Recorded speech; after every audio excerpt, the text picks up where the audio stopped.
Okay, so I mentioned earlier on in this course about the fact that many people are going out and they're socializing and they're eating much more, but also they have got sort of skinny arms and no bottom and skinny legs, and that's because they are lacking in fat. Well, as a midlife health and fitness expert, you can't expect me not to want to talk to you about exercise and movement and building muscle, because that is also a big part of the whole belly fat thing for various reasons, actually. We need to have muscle because it supports our skeleton. We need to have muscle so that we can burn up the calories that we're putting in. We need to have muscle because we need to be strong. Did you know women are going to live, I think it's something like a third of their life in the menopause?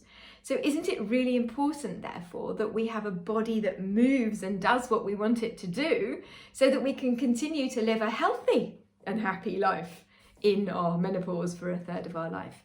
So building muscle and doing some exercise to facilitate that becomes vitally important.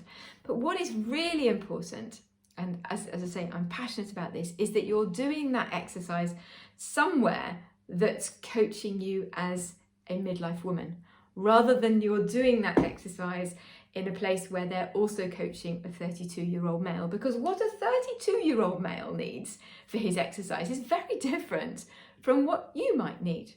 We need to be coached in a way that moves our body in a functional way. It's still able to do all the things that it needs to do.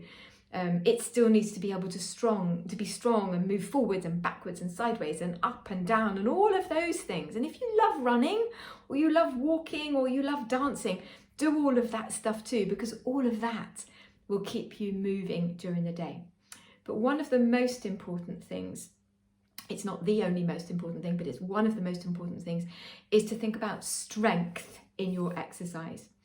It becomes more and more important as we get older to think of strength, and that's using your own body weight as a resistance, or perhaps using hand weights or weights that you push up above your head.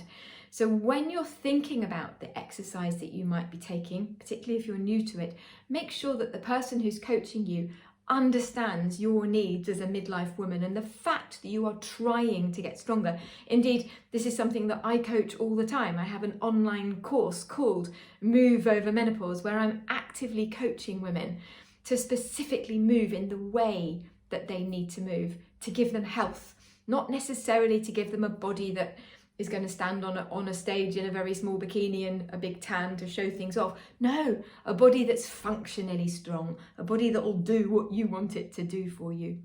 So going back to the belly fat thing, it makes sense, I think, that exercise is not about doing 100 crunches to try and get rid of fat that's around the outside, because it doesn't work like that. Exercise is about building muscle throughout your whole body, which will help you burn fat throughout your whole body, which will help keep you strong and healthy and prevent you of being at the risk of heart disease and diabetes and clotting and inflammation and all of the things that I mentioned right at the beginning of this series of videos.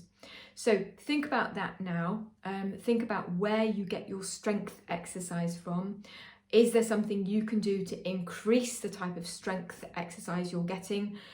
Look me up if that's available to you, or find a coach or a trainer near you to help you devise a plan where you're thinking about putting more muscle onto your body, because that will help in the overall removal of your belly fat, but even more so, it will help in your overall health. I hope that's been really helpful for you today, and I look forward to seeing you again soon.